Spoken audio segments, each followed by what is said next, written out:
Оройн тэргийн үзэгчтэй давтан амарч байна уу? Мэдээллийн хөтөлбөр өнөөдөр болсон үйл явдлын мэдээллийг танилцуулахад бэлэн боллоо. Баян өндөр сумын иргэдийн төлөөлөгчдийн хурлын ээлжит 18 дахь хуралдаан өнөөдөр хуралдлаа. За сумын эдийн засаг нийгмийг 2015 онд хөгжүүлэх үндсэн чиглэлийн биелэлийг энэ хуралдаан дээр хэлэлцсэн байна.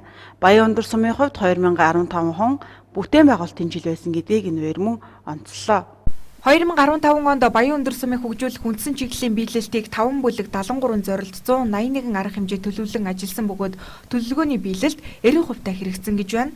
Тухайлбал Эрдэнэ боловсролт оюунлаг Орхон аймаг Баян өндөр сум зорилтын хүрээнд нийт 12 арга хэмжээ төлөвлөн хэрэгжүүлж 93.1% биелэлттэй ажилласан байна. Тухайлбал энэ хүрээнд боловсролын байгууллагын үйл ажиллагааг шинжлэх чиглэлээр оюутан сурагчдын төлбөрт хөнгөлөлт үзүүлэх ажлыг журмын дагуу нийт 123 төгсөгч төрийн сангийн зээл тусламжинд хамрагдсан байна.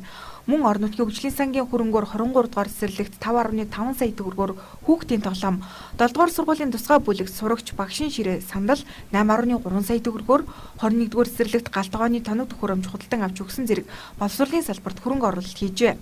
Мөн тусам сургууль цэцэрлэг эмнэлгийн орчин нөхцөлийн чадварыг нэмэгдүүлэх хүрээнд хөрөнгө оруулалт хийж ажиллахын зэрэгцээ энэ оныг чанарын жил болгон зарлаж төрийн үйлчилгээг иргэдэд түргэн шуурхай чирэгдэлгүй хүргэх чиглэлд голлон ажилласан гэдгийг хэлж байна. Чиглэлийн бол 2015 оны Баян өндөр сум чанарын удирдлагын тогтолцоог төрийн байгууллагт нэвтрүүлэх энэ тал дээр нэлээд анхаарч ажиллалаа. Энэ ажлын хүрээнд бол иргэдэд нээлттэй ил тод байх, төрийн үйлчлэгээр түргэн шуурхай байх, ялангуяа иргэдийн тавьсан өргөдөл гомдлыг түргэн шуурхай барагдуулах энэ тал дээр бол нэлээд анхаарал тавьж ажиллалаа. За мөн мөрийн хөтөлбөрийнхөө хүрээнд сургууль цэцэрлэг, өрхийн эмнэлгийн орчныг сайжруулах тал дээр аюулгүй орчинтой амгалан тайван Эрдэнэт хотын хүрээнд бас энэ төслийн хүрээнд хүүхдийн тоглоомын талбай, явган хүний зам гэрэлтүүлэг гээд хөрөнгө оруулалтын томоохон ажлуудыг хийлээ. Үндсэндээ бол 2015 он Баян өндөр сумын хүрээнд их бүтээн байгуулалтын жил боллоо. Тэгээд бид 16 оныхоо төлөвлөгөөг бас батлуулна. Яг хэдийгээр улс их орны эдийн засаг хүндхэн байгаа ч гэсэн бид иргэдийнхээ өөрсдийн тавьсан санал асуулгын дагуу хөрөнгө оруулалтын ажлуудыг хийх, төрийн үйлчлэгийг өшөө чанартай болгох энэ тал дээр бол томоохон зорилт тавьж ажиллаж байна.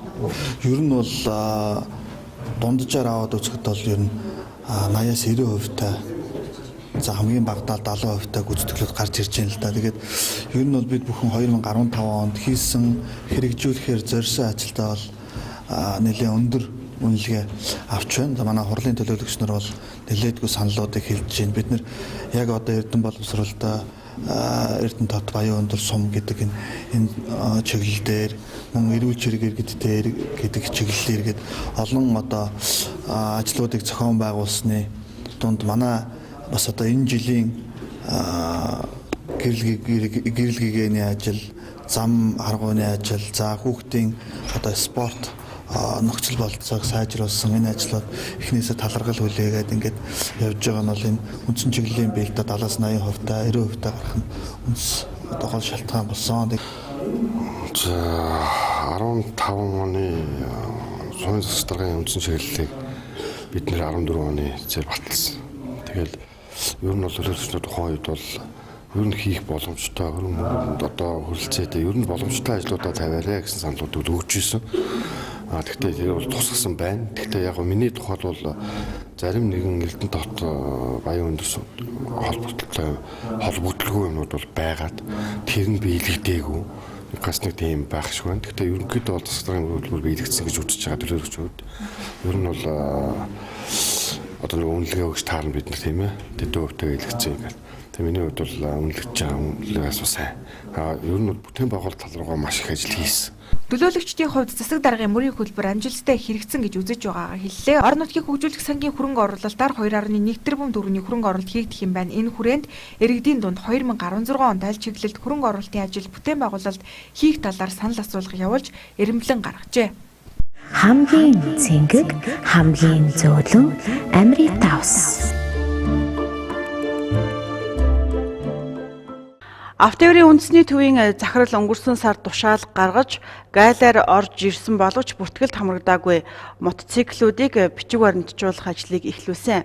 Тэгвэл энэ ажил 12 дугаар сарын 30-ны өдөр хүртэл хугацаанд зохион байгуулагдахаар болж байна. Хэрэв бүртгүүлд оруулаагүй тохиолдолд замын хөдөлгөөнд оролцуулахгүй гэдгийг хэлж байна. За автотээврийн үндэсний төвийн захирал өнгөрсөн сард тушаал гаргаж гайлаар орж ирсэн боловч бүртгэлд хамрагдаагүй мотоциклүүдийг бичиг баримтжуулах ажлыг эхлүүлжээ. За уг ажлыг манай аймагт автотээврийн төвөөс зохион байгуулж байна. За энэ нь 12 дугаар сарын 30-ны өдрийг хүртэл үргэлжилнэ.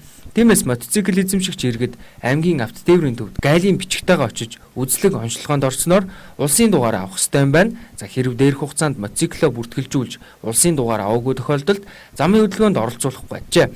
За өнөөдрийн байдлаар манай аймагт бүртгэлтэй 100 гаруй мотоцикл байдаг гин. За үүний цаана бүртгэлд хамрагдаагүй олон тооны мотоцикл байдаг талаар холбогдох албан тушаалтан нь ярьлаа. Энэ 12 сарын 30-наар дуусах юм байна. Тэгээ энэ хамрагдаад одоо хүмүүсийн мотоциклээ номержуулах үйл ажиллагаа. Гэхдээ энэ дээр ямар бичиг баримт шаардлагатай гэвэл гайлаар орж ирсэн юуны гайлын бүрдүүлэлт байгаа. Бүрдүүлэлт тэгээд энэ онцлогоон дээр үзлэг онцлогоонд орсон байх юм л нэг шаардлага байна. Ингээд номержуулах, бүртгэлжүүлэх ажил явагдаж байгаа. Энийг замын цагдаагтай хамтарч үйл ажиллагаа явагдах хэрэгтэй байна. За түүнээс гадна манай аймагт тээврийн хэрэгслийн үзлэг онцлогоо 80% явагдаж байгаа юм байна. Тиймээс аймгийн автотээврийн төвөөс тээврийн хэрэгслийн үзлэг онцлогоонд ороогүй жолооч нарыг онцлогоонд орохыг анхаарууллаа. За учир нь 9-р сарын 1-ээс хэрэгжиж эхэлсэн замын хөдөлгөөний аюулгүй байдлын тухай хуулиар оногдуулах хариуцлага өндөрчсөн гэлээ. Энэ жил махны нийлүүлэлт их байгаатай холбоотойгоор зөвшөөрлгүй ил задгаа махны худалдаа ихсэх хандлагатай байна.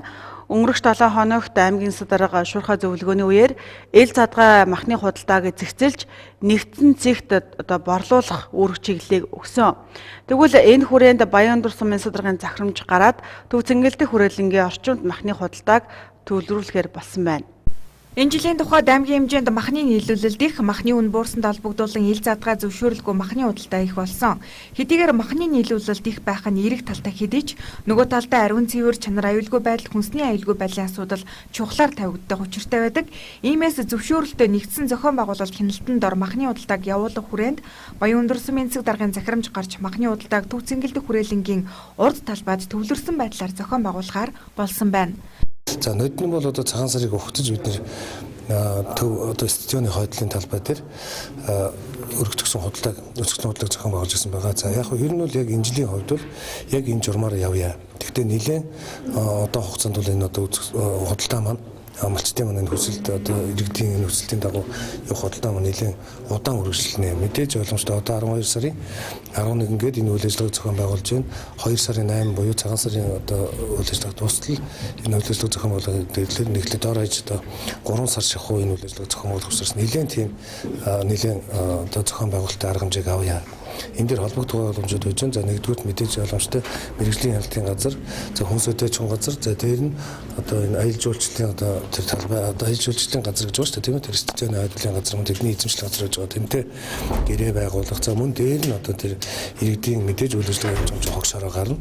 За энэ дээр нь бас одоо автогчлуулах газартай хамтарсан одоо бас нэг мажлис байгуулъя гэдэг. Өнөөдрийн байдлаар үл яг сүмэн засгийн захирамж гарч байна. За өнөөдөр бидний хуралдааны дуусаад энэ холбогдох өргөдөө холбогдоод энэ үйл ажиллагааг өнөөдрөөс эхлэж зэгцэлж эхэлнэ. За маргааш өглөөний буюу хагас сайн өглөөс эхлээд энэ худалдаа маань иргэд маань тэндээ үйл ажиллагаа явуулж эхэлнэ. Махны худалдааны хяналтыг хувийн мал эмнэлэг, хүнсний захын мэргэжилтнүүдтэй хамтран тавихаар төлөвлөсөн байна. Төв цэнгэлдэх хүрээлэнгийн урд талбайд 60-аас 70 орчим машин буюу 100 гаруй иргэн зогсох боломжтой гэж байна. Өнөөгийн байдлаар холбогдох албанаас махны худалдаа эрхлэх зөвшөөрөл огт олгоогүй. Тодорхойлбол гадуур ил задгаа мах борлуулж байгаа иргэд нь зөвшөөрлгүйгээр үйл ажиллагаа явуулж байгаа гэсэн үг юм а. Цаашдаа бодлогын хэмжээнд аймаг орон нутгийн зүгээс мал түүхийн эдийн зах байгуулах шаардлагатай гэдгийг холбогдох мэргэжилтэн хэлж байна. Хамгийн цэнгэг, хамгийн зөөлөн Америк давс. 2015 оныг үйлдвэрлэл бизнесийг дэмжих жил болгон зарласан. Тэгвэл 2015 онд хийгдсэн ажлуудыг ирэх 2016 оны 1-р сард дүгнэхээр болж байна. Үйлдвэрлэл болон бизнесийг дэмжих жил болгосны хүрээнд нийтдээ 24 ажлыг төлөвлөсөн билээ. Тэгвэл эдгээр ажлуудыг хэрхэн биелэгдсэнийг эх оны 1 сард дүгнэхнэ. Энэ оныг манай аймаг үйлдвэрлэл бизнесийг дэмжих жил болгон зарласан билээ. За үүний хүрээнд нийтдээ 24 ажил төлөвлөж хийсэн байна. За тодорхойлбол жижиг дунд үйлдвэрлэлийг кластераар хөгжүүлэх зах зээлийн багтаамжийн судалгаа хийгдэж байгааг нь мөн Эрдэнэт үйлдвэрлэл технологийн паркийн хөрөнгө оруулагчдын чуулганыг зохион байгуулжээ. Уг чуулганаар гадаад дотоодын хөрөнгө оруулагчдтай холбоо тогтоосон бөгөөд хэрхэн хамтрах талаар ярилцаж байгааг нь түнчлэн хувийн бизнесээ эхлэх сонирхолтой иргэдийг чадахжуулах зорилгоор бизнес хөгжлийн төвийг нээн ажиллуулж байгаа юм байна. Бас хангаан бүсийн түншлэл үзэсгэлэн худалдааг зохион байгуулж 6 аймгийн үйлдвэрлэгчдийг хамруулж чадсан байна. За энэхүү 2015 он дуусаж байгаа тул үйлдвэрлэл бизнесийг дэмжих жилийн хүрээнд хийгдсэн ажлуудыг дүгнэхээр төлөвлөжээ. Тодорхойлбол эх оны 1-р сарын 1-нд Эрдэнэт хотын өдөр тохион өдөр зарим ажлаа дүгнэх бол үүний дараа нийт гүйцэтгэлийн хувийг аймгийн иргэдийн төлөөлөгчдийн хуралд танилцуулах гэн. Оны төгсгөл бид одоо 40 жилийн Эрдэнэт хот байгуулсан 40 жилийн арга хэмжээ гэдэг 1 сарын 1-нд зохион байгуулагдсан. За энэтэй бас зарим ажлуудаа уйж байгаа. Тухайлх юм бол үйлдвэрлэл бизнесийг дэмжих жилийн хүрээнд бид нэр аж ахуйн нэгжүүдэд алдаршуулж, урамшуулах ажил хийгдэн. За энэ бол бас энэ 40 жилийн ойтой уялдаж хийгдэн. За мөн хотынхоо одоо бизнес эрхлэгч үйлдвэр аж ахуйн нэгжүүдийг олон нийтэд сурчлах ажлууд бол хийгдээд явж байгаа. Тэгээд бүхлээр нь дүгнэх ажил бол он гараад бид 1-р урилдраа багтааж дүнгээ сэдвэрийн зөвлөлийн уралд танилцуулах болно. За өнгөрсөн 2014 онд манай аймагт 27 үйлдвэр шинээр бий болсон. За энэ оны хувьд хэд хэдэн сангаар дамжуулж дэмжлэг үзүүлснээр цөөнгүй үйлдвэр үүдээ нээжээ. За тухайлбал тасдагчийн эртний үйлдвэр өөртөө үйлчлэх угаалгын төв зэрэг шинэлэг бизнесүүд ажиллаж эхлэх болсон гэн. За дашрам дуртахад үйлдвэрлэл бизнесийг дэмжих жилийн хүрээнд манай аймагт худалдааны гудамж байгуулагдана. За уг ажлын явц одоогоор 90% байгаа юм байна. За Орхон аймгийн лаборатори 8 дугаар сургуулийн 11-ийн В ангийн сурагч Наран Гарав Монгол телевизээс зохион байгуулж байгаа Авьяаслаг монголчууд шоуны финалийн шатанд тэнцвүүлдэг байгаа байлээ. Тэгвэл түүнийг ангийнхан нь эцсийн шатны шалгаруултыг үзэхээр нийслэл хотыг зорихоор болсон байна. За Авьяаслаг монголчууд шоунд Эрдэнэт хотоо төлөөлөн оролцож байгаа Наран Гарвыг дэмжихийг аймаг хамт олонныхон зүгээс нийт эрдэнэтчүүдийг уриалж байна. За манай аймгийн лаборатори 8 дугаар сургуулийн 11-ийн В ангийн сурагч Наран Гарав Монгол телевизээр олон нийтэд хүрч буй Авьяаслаг монголчууд шоуны финалийн шатанд үлдээд байгаа билээ. Тэгвэл түүний ангийнхан эцсийн шатны шалгаруултыг үзэхээр нийслэлийг зорихоор болсон байна. За тэдэнд аймгийн засаг даргын намын газар, боловсрол, соёлын газар болон иргэдийн төлөөлөгчдийн урлагийн зарим төлөөлөгч дэмжлэг үзүүлсэн гэн. За Авьяаслаг монголчууд шоунд Эрдэнэт хотоос оролцож буй Наран Гарвыг дэмжихийг анги хамт олон нь уриаллаа. За шоуны финалийн шатны шалгаруулалт энэ сарын 13-нд явагдана. За манай ангийн охин Наран Гарав маань Монгол Эрдэнэт телевизээс зохион байгуулсан Авьяаслаг монголчууд шоу тэмцээнд амжилттай ороод сүүлчийн 8-д шалгарч үлдсэн байгаад бид нэгдүгээр маш туйлын баяртай байгаа. Хоёрт гэвэл хүүхэд маань өөрөө энэ тэнцвэртэй нууралтай уран нууралтаар 10 жил хөдөлмөрлсөн 6 настайгаас эхэлсэн өөрөө маш хөдөлмөрч хичээнгүй тийм хүүхэд тэрнийх нь үр дүн ч өнөөдөр гарсан баг. Тэгэд энийг Орхон аймгийн ард иргэдүүд бүгд дэмжиж байгаа. Одоо бид бүгдээрээ анги хамт олноороо дэмжиж 13-ны өглөө Эрдэнэт хотоос Наран Гарваа дэмжихээр гарах гэж байна. Яг яаж дэмжих ёстой тэр нөө хувилбар нь гараагүй яг тэр тоглолт явал тоглолтын дундуур мессеж явуулдаг шээ. Тийм л маягаар юм шиг гэсэн мэдээллийг идэж байна. Тэгэхээр иргэдмэн дэмжиж ямар хувилбар гарна тэр хувилбар бүгдээр нь дэмжээрэй гэдгийг нийт орхиндчуудаа уриалмаар байна. Манай ангийн Наран Гарна угаасаа багасаа л айгүй авьяастай урлагийн үзлэг урлагийн их наадам болгоноор л ер нь байр шагнал авдаг хүүхэд. Тэгээд Наран Гарвыг манай сургууль болон Эрдэнэт анги хамт олонныхон бүгдээрээ дэмжиж байгаа. За Наран Гарвын хувьд Авьяаслаг монголчууд шоунд тэнцвэртэй уран нууралтаар оролцож байгаа юм. За тэрээр уг үзүүлбэрийг Монголд үзүүлж буй ганцхан хүн билээ. За түүний хувьд уран нууралтаар 10 жилийн турш хичээлж байгаа бол тэнцвэртэй хослуулж эхлээд 3 жил болжээ. Тиймээс үзэгч та бүхэн Авьяаслаг монголчууд шоунд Эрдэнэт хотоос оролцож буй лаборатори 8 дугаар сургуулийн 11-ийн В ангийн сурагч Наран Гарвыг дэмжээрэй. За одоогоор санал асуулга ямар зарчмаар явагдах хэсэг нь тодорхойгүй байна. Тиймээс энэ сарын 13-нд явагдах Авьяаслаг монголчууд шоуны эцсийн шатны шалгаруулалтыг үзэж Наран Гаравт саналаа өгөөрэй. Хамгийн цэнгэг, хамгийн зөөлөн Амри Таус.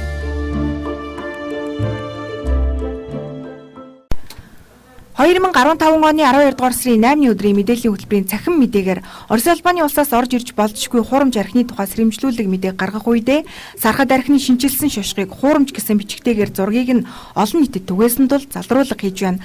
Мэдээллийг хянаж шалгалтгүйгээр нэвтрүүлсэндээ сархад брендийн үйлдвэрлэгч Спирт Бал Бурам хязгаарлагдмал хариуцлагатай компаниас уучлал хүсэж байна. Шинэ жил хаяанд ирсэн энэ өдрүүдэд та шинэ жилийн баяртай холбоотой худалдаа үйлчилгээ хэрэглэгчдэд зориулсан шинэ содон мэдээлэлээ харилцагч байгууллагын буюу бизнес мэдээлэлд хамтран үзэгч түмэнд хүргэх боломжийг олгож байна. Хөтөлбөрийг сонгон үзсэн үзэгч та бүхэндээ баярлалаа. Маргааш амралтын өдрүүдэд тань 7 хоногийн той мэдээллийн хөтөлбөрөөрөө иргэн уулзъя. Хөтөлбөрийн төгсгөл цагаараа мэдээллийг та хүлээн авч үзээрэй. Сайхан амраарай, баяртай.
Дэлхийн өнгийг өөртөө шингээж 150 метрийн гүнээс ундран гарсан мөнхөд таныг эрүүл байлгах хамгийн цэнгэг, хамгийн зөөлөн Амрита ус.